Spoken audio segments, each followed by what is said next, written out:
Rain tapped against the small apartment window as 25-year-old Isabella sat on her mother's bed, staring at a worn cardboard box. Her mother had passed away just 2 weeks ago after a long battle with cancer. Now Isabella was completely alone in the world, with nothing but memories and this mysterious box her mother had hidden in the back of her closet. For years, Isabella had asked about her father. Every birthday, every school event where other kids had both parents, she would wonder where he was. Her mother would always give the same answer with a sad smile. "He's someone important, sweetheart, but he doesn't know about you, and it's better that way." Isabella never understood what that meant. How could it be better? How could a father not knowing about his own child ever be the right thing? But her mother would change the subject, and Isabella learned to stop asking. She focused on taking care of her mom, working part-time jobs through high school, and getting good grades so she could earn scholarships for college. Now, sitting in the quiet apartment that felt too empty without her mother's voice, Isabella finally had the chance to find answers. She lifted the lid of the box with shaking hands. Inside were things she had never seen before. A business card that looked old and expensive.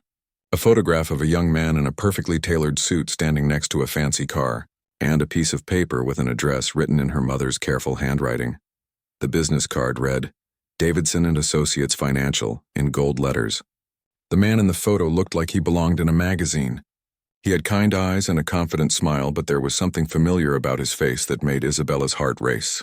She turned the photo over and found her mother's writing again. Antonio, summer 1998. Isabella did the math quickly. 1998 was the year she was born. Her mother had been just 23 then, working as an artist and trying to make ends meet in the city.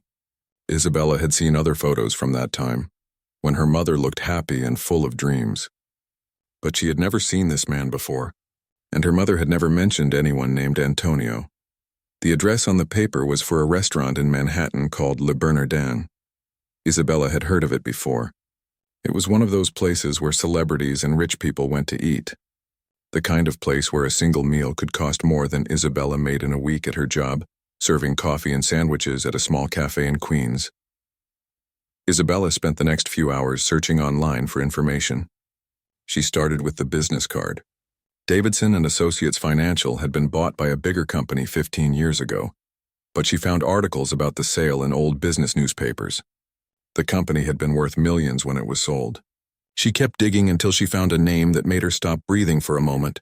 Antonio Davidson, the current CEO of Davidson International Holdings. His photo on the company website was clearly the same man from her mother's picture, just older. His hair was gray now and he wore expensive glasses, but those were definitely the same eyes. The same confident smile. The website said he was worth over $200 million. Isabella stared at her laptop screen in shock. Her father wasn't just someone important like her mother had said. He was incredibly wealthy. He owned companies around the world. He lived in a penthouse apartment that was featured in business magazines. His life was completely different from anything Isabella had ever known. She read every article she could find about him. He had been married twice but was currently single. No children were mentioned in any of the articles. He attended charity events and business conferences. He collected expensive art and owned houses in 3 different countries. It was like reading about someone from another planet. Isabella looked around her tiny apartment with its second-hand furniture and bills stacked on the kitchen counter. She worked 2 jobs just to pay rent and buy groceries. She took the subway everywhere because she couldn't afford a car. She bought her clothes from discount stores and ate instant noodles more often than she wanted to admit. How could she be related to someone who lived in such a different world? The more she learned about Antonio Davidson, the more questions she had.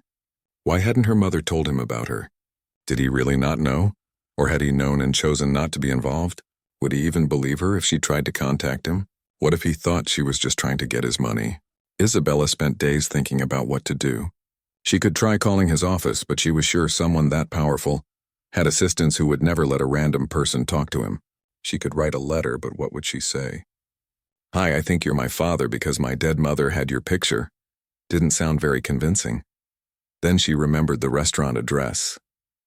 Le Bernardin. She looked it up online and learned it was one of the most expensive restaurants in the city, the kind of place where you needed reservations months in advance. But maybe there was a reason her mother had written down that address. Maybe it meant something special. Isabella decided to go there and see if she could learn anything. She took the subway into Manhattan on a Thursday afternoon, wearing her best dress and trying to look like she belonged in such a fancy neighborhood. The restaurant was even more intimidating in person. The windows were spotless and she could see elegant tables with white tablecloths inside. Well-dressed people walked in and out like they owned the world. Isabella was too nervous to go inside, so she found a coffee shop across the street where she could watch. She ordered a small coffee and made it last for hours, pretending to read a book while keeping her eyes on the restaurant entrance. She wasn't sure what she was looking for, but she had to start somewhere. After 3 hours of watching, she was about to give up when she saw him. Antonio Davidson stepped out of a black car and walked into Le Bernardin like he had done it 1,000 times before. Isabella's hand started shaking so badly she almost dropped her coffee cup. He was really there. Her possible father was less than 50 feet away from her. She went back the next Thursday and the Thursday after that. Each time Antonio arrived at exactly 7 o'clock and stayed for about 2 hours. He usually ate alone or with other business-looking people. He always sat at the same table in the corner, where he could see the whole restaurant. Isabella spent her savings on a simple black dress and made a reservation for the following Thursday. She told the hostess she would only be ordering an appetizer, hoping they wouldn't turn her away. Her plan was simple but terrifying. She would wait until he was settled at his table, then walk over and tell him who she was. She would show him the photograph and hope he would listen to her story. As Thursday approached, Isabella barely slept. She had practiced what she would say 100 times, but the words still felt strange in her mouth. How do you tell someone they might be your father? How do you explain 25 years of absence in a few sentences? How do you bridge the gap between two completely different worlds? The morning of Thursday, Isabella stood in front of her bathroom mirror and saw her mother's face looking back at her. She also saw something else, the same determined eyes from the photograph of the young man in the expensive suit. Maybe that was enough. Maybe that was all the proof she needed to take the next step toward finding out who she really was. Antonio Davidson checked his watch as his driver pulled up to Le Bernardin. 7 o'clock exactly, just like every Thursday for the past 5 years. He liked routine. In a life filled with unpredictable business deals and constant travel, this weekly dinner was his one moment of peace. The restaurant staff knew him well. They always had his corner table ready, his favorite wine chilled, and the evening specials prepared exactly how he preferred them. At 48 years old, Antonio had built an empire that most people could only dream of. His company owned hotels, restaurants, and shopping centers in 12 countries. He had homes in New York, London, and Miami. His art collection was worth more than most people would earn in 10 lifetimes. Yet as he walked through the elegant dining room, nodding at familiar faces and shaking hands with other wealthy diners, he felt the same emptiness that had been growing inside him for years. His assistant had tried to schedule 3 different business meetings for tonight, but Antonio had refused them all. Thursday evenings were sacred. No phones, no laptops, no urgent emails that couldn't wait until tomorrow. Just good food, expensive wine, and time to think about anything other than profit margins and board meetings. The waiter brought his usual glass of wine without being asked. Antonio thanked him and settled into his chair, looking out at the busy restaurant. He recognized most of the faces. Politicians, celebrities, other business owners like himself. They all moved in the same circles, attended the same charity events, vacationed in the same exclusive resorts. Sometimes Antonio wondered if any of them were truly happy, or if they were all just playing the same expensive game. He thought about his ex-wives sometimes. Both marriages had ended the same way. They had fallen in love with his success and lifestyle, but they couldn't handle the long hours and constant pressure that came with building and maintaining wealth. They wanted a husband who could leave work at the office, but Antonio had never learned how to do that. His business was his life, and his life was his business. Neither marriage had produced children, which his doctors said was probably his fault. Antonio had made peace with that years ago. He had decided that maybe it was better this way. Children needed attention and stability, 2 things his lifestyle couldn't provide. He had seen too many wealthy men become distant fathers, and he didn't want to repeat their mistakes. As he ate his perfectly prepared salmon, Antonio's mind wandered to the past. He remembered being young and hungry for success, working 18-hour days to build his first company. He had been passionate about everything back then. His work, his dreams, even the few relationships he had managed to maintain. There had been one woman in particular, an artist named Sophia, who had made him feel alive in ways he had almost forgotten. Sophia had been different from the women in his usual social circle. She didn't care about expensive restaurants or designer clothes. She lived in a tiny studio apartment filled with paintings and books. She would drag him to art galleries in neighborhoods he had never visited before. She cooked simple meals that tasted better than anything served in five-star restaurants. For 3 months in 1998, Antonio had thought about leaving his business world behind and building a different kind of life with her. But then a major deal had required him to travel to Europe for 6 weeks. When he returned, Sophia was gone. Her landlord said she had moved out suddenly, leaving no forwarding address. Antonio had hired a private investigator to find her, but the search came up empty. His lawyer had advised him to let it go, warning that pursuing a relationship with someone from such a different background could complicate his business interests. Antonio had thrown himself back into his work, and within 2 years his company had tripled in size. He had convinced himself that Sophia leaving was probably for the best. They had come from different worlds, and those worlds rarely mixed successfully. Still, he kept one photo of her in his home office, hidden in a desk drawer where no one else would see it. Now, sitting in his expensive restaurant eating his expensive dinner, Antonio wondered what had happened to Sophia. Was she still painting? Had she found happiness with someone else? Did she ever think about those 3 months they had shared? He realized with surprise that he thought about her more often than he thought about either of his ex-wives. The restaurant was busier than usual tonight. Antonio noticed a young woman sitting alone at a table across the room. She seemed nervous, checking her phone constantly and barely touching her food. She looked out of place among the confident diners who filled the other tables. Her dress was simple but elegant, and there was something about her that reminded him of someone, though he couldn't place who. She had been watching him for the past hour, he realized. Not in an obvious way, but he had learned to notice when people were paying attention to him. It happened often enough. Sometimes it was business competitors trying to gather information. Sometimes it was people hoping to approach him for investments or donations. Occasionally it was someone who recognized him from newspaper articles and wanted to satisfy their curiosity about how the wealthy lived. This young woman seemed different, though. She looked nervous rather than opportunistic. There was something vulnerable about the way she kept glancing at him and then looking away quickly. Antonio found himself genuinely curious about her story. In his world, most people wanted something from him. Money, connections, business deals. But this woman seemed almost afraid to be noticed. Antonio's phone buzzed with a text message, breaking his concentration. His assistant was reminding him about an early morning meeting with investors from Japan. The message pulled him back into his usual reality of schedules and responsibilities. He finished his wine and signaled for the check, ready to return to his penthouse apartment where he would spend the evening reviewing financial reports. As he stood to leave, Antonio glanced once more at the young woman across the room.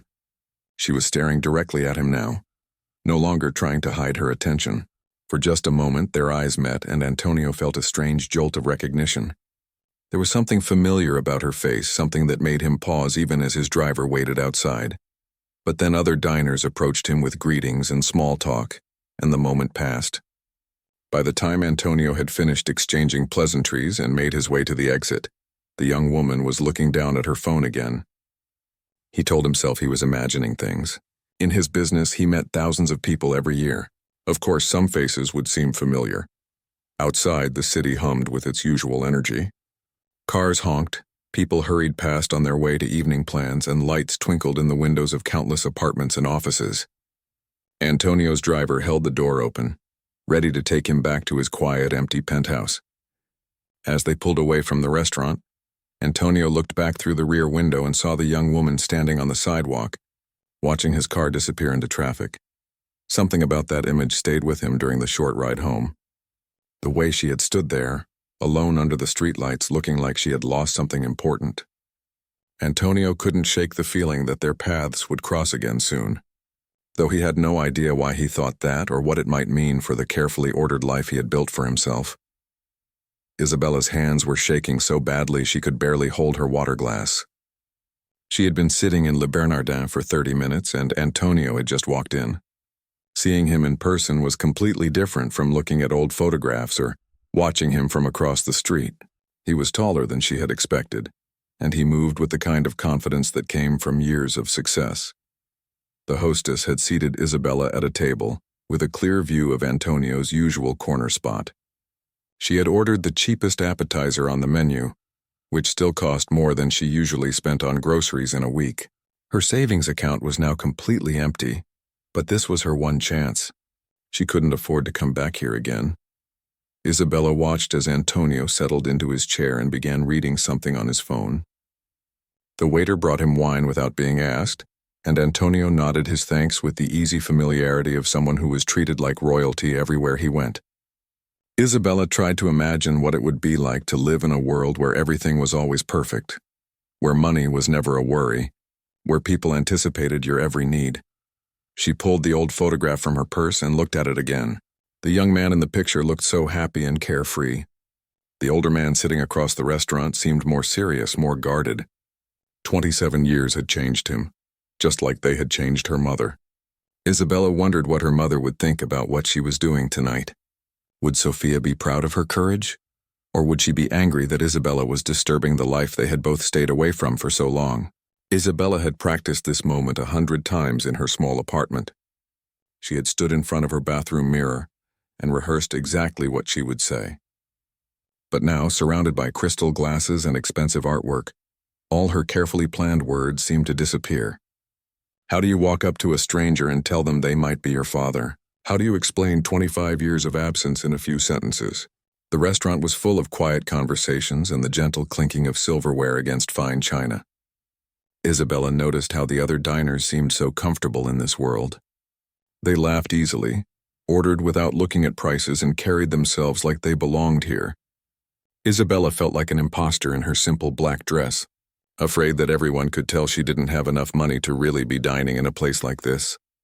Antonio looked up from his phone and their eyes met across the room. Isabella felt her heart stop for a moment. Even from this distance, she could see that his eyes were the same green color as hers. It was like looking into a mirror that showed her what she might look like in 20 years if she had been born into a different life. Isabella forced herself to take a deep breath. She had come too far to back out now. She had spent her last $300 to be here tonight. She had quit her evening shift at the coffee shop to make this happen. Most importantly, she owed it to her mother's memory to finally learn the truth about her father. She stood up from her table, her legs feeling unsteady beneath her. The walk across the restaurant felt like the longest journey of her life. Other diners continued their conversations, unaware that Isabella's entire future was about to change. The soft classical music playing in the background seemed too cheerful for such a terrifying moment. Antonio looked up as Isabella approached his table. She could see confusion in his expression, followed by the polite but distant smile he probably gave to strangers who interrupted his dinner. He was probably used to people approaching him for business deals or favors. He had no idea that this young woman was about to turn his world upside down. "Excuse me," Isabella said, her voice barely above a whisper. "Are you Antonio Davidson?" "Yes," he replied, setting down his wine glass. "Can I help you with something?" His tone was professional but not unkind. Isabella could tell he was trying to figure out who she was and what she wanted. Isabella's mouth felt dry, but she forced herself to continue. "My name is Isabella Rodriguez. I think you knew my mother many years ago. Her name was Sofia Rodriguez." The change in Antonio's expression was immediate and dramatic. The polite distance disappeared, replaced by something that looked like shock and recognition. He stared at Isabella for a long moment, and she could see him studying her face, perhaps noticing the same green eyes that had startled her when they looked at each other across the room.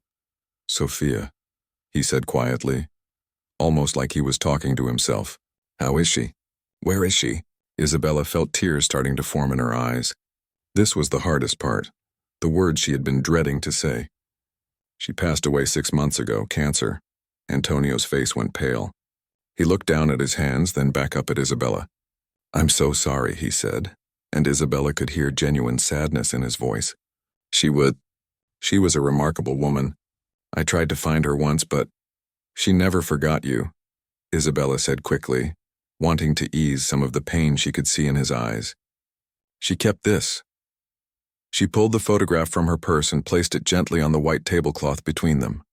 Antonio picked up the photo with hands that were suddenly unsteady. Isabella watched as he studied the image of his younger self standing next to the woman he had clearly cared about deeply. This was taken outside that little gallery in Soho, he said softly. Sophia had just sold her first painting to a real collector. She was so excited she could barely contain herself. She told me about that day, Isabella said. She said it was one of the happiest moments of her life. Antonio looked up from the photograph, and Isabella could see that his eyes were now focused on her with new intensity. He was really seeing her for the first time, noticing details he had missed before. The shape of her face, the color of her eyes, the way she held herself when she was nervous. Isabella, he said slowly. How old are you? 25, she replied. I was born in March 1999. Isabella watched as Antonio did the math in his head. She could see the exact moment when the realization hit him. His eyes widened, and he looked like someone had just told him the world was spinning in the opposite direction. You're saying that Sophia was, he began, then stopped, unable to finish the sentence. Pregnant when she left, Isabella completed for him. She never told you because she didn't want to complicate your life. She said you were building something important and she didn't want to be a burden. Antonio sat back in his chair looking stunned.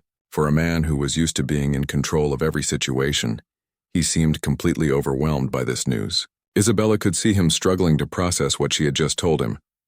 Why didn't she tell me? He asked, his voice barely audible. I could have helped. I could have been there. She was scared, Isabella said honestly. She knew you came from different worlds. She thought you might not believe her, or that you might think she was trying to trap you. She wanted to protect both of us from that possibility. The restaurant continued to buzz with quiet conversation around them, but Isabella felt like she and Antonio were sitting in their own private bubble. Nothing else seemed to matter except this moment, this conversation that was changing both of their lives forever. Antonio looked at the photograph again, then back at Isabella. You have her smile, he said quietly. But your eyes, those are mine. Antonio stared at Isabella for what felt like hours but was probably only minutes. The busy restaurant around them seemed to fade away as he tried to process what she had just told him. He was a father. He had a daughter. For 25 years, he had lived his life believing he would never have children. And now this young woman was sitting across from him claiming to be his own flesh and blood. His first instinct was to call his lawyer. That was what Antonio always did when faced with unexpected situations that could affect his business or personal life. He thought about the many times people had approached him with claims about money he supposedly owed them, or deals they insisted he had made. Being wealthy meant that people sometimes tried to take advantage of him, and he had learned to be cautious. But looking at Isabella's face, seeing the way her hands trembled as she held the old photograph, Antonio found it hard to believe this was some kind of scam. She looked genuinely nervous, even scared. Her dress was simple but clean, and she carried herself with a dignity that reminded him so much of Sophia that it made his chest ache. Still, 25 years of protecting himself and his fortune had taught him to be careful. This is a lot to take in, Antonio said finally, his voice still shaky with emotion. I hope you understand that I'll need some time to process this information. Isabella nodded quickly. Of course. I know this must be shocking. I didn't expect you to just accept my word for it. Antonio appreciated her understanding, but he could also see the disappointment in her eyes. She had probably hoped for a different reaction, maybe tears of joy or an immediate embrace. Instead, she was facing the careful businessman who had learned to question everything and trust no one completely. Would you be willing to take a paternity test? Antonio asked, trying to keep his voice gentle despite the clinical nature of the question. Yes, Isabella replied without hesitation. I want to know the truth as much as you do. They exchanged phone numbers, and Antonio promised to have his assistant arrange for the testing. As Isabella prepared to leave, she turned back to him with tears in her eyes. I want you to know that I'm not looking for money, she said quietly. I just wanted to know who my father was. My mother never told me anything about you, except that you were important and that you didn't know about me. After she died, I felt so alone. I thought if I could find you, maybe I would understand where I came from. Antonio watched Isabella walk away, and something inside him wanted to call her back. But the rational part of his mind reminded him to wait for the test results. He had built his empire by making smart decisions based on facts, not emotions. The next few days were torture for both of them. Isabella went back to her regular life, working at the coffee shop and trying to focus on her freelance design projects. But she found it impossible to concentrate. Every time her phone rang, she hoped it might be Antonio with news about the test results. Antonio threw himself into work, but he kept thinking about Isabella's words. She hadn't asked him for anything except acknowledgement. She had seemed more interested in learning about him as a person than in his wealth. That was so different from what he had expected that it left him feeling confused and oddly hopeful. He also found himself thinking about Sophia more than he had in years. He remembered how she used to laugh at his expensive suits and fancy restaurants. She had teased him about living in a world where everything was perfect on the surface but somehow still felt empty. Sophia had always seen through the wealth to the person underneath, and it seemed like Isabella might have inherited that same ability. When the test results finally came back, Antonio was in his office reviewing contracts. His assistant knocked on the door and handed him a sealed envelope from the medical lab. Antonio's hands shook as he opened it, even though he already knew what it would say. The resemblance between him and Isabella was too strong to deny. The paper confirmed what his heart had already accepted. Isabella Rodriguez was his biological daughter. Probability of paternity, 99.9%. Antonio sat in his leather chair, staring at the official document that changed everything about how he saw himself. He wasn't just a successful businessman anymore. He was a father. He had a daughter who had grown up without knowing him, who had struggled financially while he lived in luxury, who had taken care of her dying mother while he attended charity galas and business dinners. He called Isabella immediately. She answered on the first ring as if she had been waiting by her phone. The results came back, Antonio said without any introduction. "You're my daughter." Isabella was quiet for a long moment. When she finally spoke, her voice was thick with tears. "Thank you for telling me," she said. "I know this probably complicates your life." "Isabella," Antonio said, surprising himself with how easily her name came to him. "Would you like to have dinner with me tomorrow? Somewhere less formal than Le Bernardin. I think we have a lot to talk about." They met at a small Italian restaurant that Antonio had never been to before. It was the kind of place Isabella was more comfortable in, with checkered tablecloths and reasonable prices. Antonio felt overdressed in his expensive suit, but Isabella seemed more relaxed than she had been at their first meeting. Over pasta and wine, they began to learn about each other. Isabella told him about growing up in Queens, about her mother's paintings, about working multiple jobs to pay for college. Antonio found himself fascinated by her stories of a life so different from his own. She had faced challenges he had never even imagined, yet she had succeeded through determination and hard work. Antonio shared stories about his early days in business, when he had been young and hungry for success. He told her about the long hours and difficult decisions that had built his empire. But he also found himself talking about the loneliness that came with wealth, the way success had isolated him from genuine human connections. "Do you regret it?" Isabella asked. "Building all of this, I mean. Was it worth sacrificing everything else?" Antonio considered the question carefully. A week ago, he would have said yes without hesitation. His business was his legacy, his mark on the world. But looking at his daughter across the table, seeing the intelligence and strength that Sophia had passed down to her, he wasn't so sure anymore. "I used to think it was," he said honestly, "but meeting you has made me realize what I might have missed. Your mother tried to tell me once that there were more important things than money and success, but I didn't listen. I wish I had." Isabella reached across the table and touched his hand gently. "She never regretted loving you," she said. "Even when things got hard, even when she was sick, she would look at that photo and smile. She said you taught her that it was possible to dream big." Antonio felt tears in his eyes for the first time in years. He had spent so long protecting himself from emotional vulnerability that he had forgotten how good it could feel to connect with another person on such a deep level. "What happens now?" Isabella asked.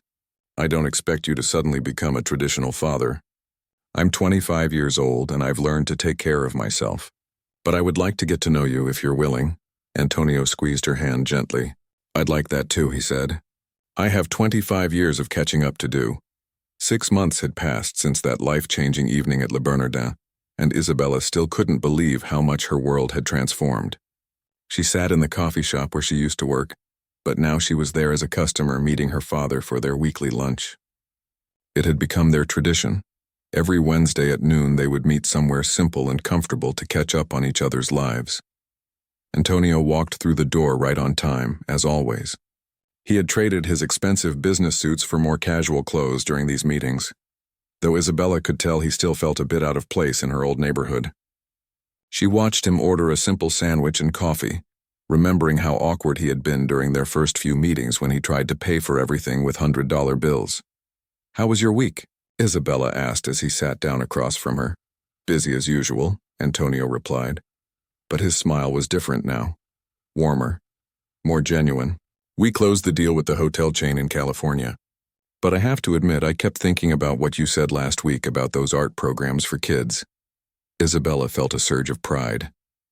Over the past few months, she had been sharing stories about her mother's dream of making art accessible to children who couldn't afford expensive classes. Sophia had always believed that creativity could change lives, especially for kids who were struggling with poverty or difficult family situations. "I've been thinking about it too," Isabella said. "I actually found a community center in Queens that's looking for funding for their after-school programs. They want to start art classes, but they don't have money for supplies or teachers." Antonio leaned forward, interested. "Tell me more about it." This was what Isabella loved most about their developing relationship. Antonio didn't just listen to her ideas, he actually considered them seriously. He had started asking her opinion about his charity donations, wanting to understand how his money could make a real difference in people's lives rather than just improving his public image. "The center serves about 200 kids," Isabella explained. "Most of them have parents who work multiple jobs, so the kids need somewhere safe to go after school. Right now, they just do homework help and basic activities. But the director thinks art programs could really help these kids express themselves and build confidence." Antonio nodded thoughtfully. "What would they need to get started?" "Probably about $50,000 for the first year," Isabella said. "That would cover art supplies, equipment, and salary for 2 part-time teachers." To Antonio, $50,000 was what he used to spend on a single piece of art for his penthouse. But he was learning to see money differently now through Isabella's eyes. $50,000 could change the lives of 200 children. It could give them opportunities that Isabella's mother had dreamed of providing. "Let's do it," Antonio said simply. "But I have one condition." Isabella raised her eyebrows, curious. "I want you to help design the program," he continued. "You understand what these kids need better than anyone else. And you have your mother's artistic vision."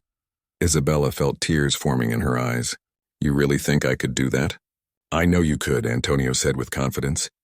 "You've been designing marketing materials for small businesses for years. This would just be designing something that could actually change lives." Over the following weeks, Isabella threw herself into planning the art program. She visited the community center, talked to the children and their parents, and researched the best ways to make art education both fun and meaningful. Antonio provided the funding, but he also gave Isabella something even more valuable. He believed in her abilities and encouraged her to think bigger than she ever had before. The day the program launched, both Antonio and Isabella were there to see the first class. Isabella watched nervous 7-year-olds pick up paintbrushes for the first time, and she saw the same excitement in their eyes that her mother used to describe when she talked about her own childhood discovery of art. Antonio stood quietly in the corner, observing everything. He had attended plenty of charity events over the years, but this felt completely different. These weren't wealthy donors writing checks to feel good about themselves. These were real children with real needs, getting opportunities that could genuinely change their futures. "Your mother would be so proud," he whispered to Isabella, as they watched a shy little girl create her first painting. "She would be proud of both of us," Isabella replied, taking his hand. Their relationship hadn't been perfect or easy. They had spent years living in completely different worlds, and bridging that gap took patience and understanding from both sides. Antonio had to learn that money couldn't solve everything, and that sometimes the most valuable thing he could offer was simply his time and attention. Isabella had to adjust to having a father who wanted to help her, even though she had spent her entire life learning to be completely independent. There had been awkward moments too. Antonio's first instinct had been to buy Isabella a new apartment, a new car, and anything else she might need. But Isabella had gently refused most of his offers, explaining that she needed to earn her own way in the world. She did accept his help with paying off her student loans, but only after they agreed she would pay him back once she was more financially stable. The biggest change had been in Antonio himself. His business was still successful, but he was no longer working 18-hour days. He had learned to delegate more responsibilities to his capable staff, and he had started saying no to deals that would require him to travel constantly. For the first time in his adult life, he had something more important than money to focus on. Isabella had also changed. Having a father who believed in her abilities had given her the confidence to pursue bigger dreams. She was still working as a freelance designer, but now she was taking on projects for nonprofit organizations and community groups. She had found a way to use her skills to make a difference in the world, just like her mother had always encouraged her to do. On Thursday evenings, they still went to Le Bernardin sometimes, but now they sat together at the same corner table where their story had begun. The restaurant staff had gotten used to seeing them together, and Antonio had quietly started a college scholarship fund for the children of restaurant workers, inspired by Isabella's stories about struggling to pay for her education. Do you ever wonder what would have happened if Mom had told you about me from the beginning? Isabella asked during one of these dinners. Antonio considered the question carefully. I think about that sometimes, he said. But honestly, I don't think I was ready to be a good father back then. I was too focused on building my empire to pay attention to what really mattered. Maybe everything happened exactly when it was supposed to. Isabella smiled. Mom used to say that the best things in life were worth waiting for. She was right about that, Antonio agreed. And she was right about something else too. She told you I was someone important, but she had it backwards. Meeting you has shown me what's really important. As they walked out of the restaurant together, Isabella looked up at the city lights that had once seemed so intimidating. Now they felt welcoming, full of possibilities for the future they were building together. She had found her father, but more than that, she had found a partner in making the world a little bit better, one art class and one child at a time. Sophia's dream of bringing art to children who needed it was finally coming true, and both her daughter and the man she had once loved were working together to make it happen. Sometimes the best stories don't end with dramatic gestures or perfect reunions. Sometimes they end with the quiet satisfaction of knowing that love, even when it takes 25 years to find its way, can still change everything.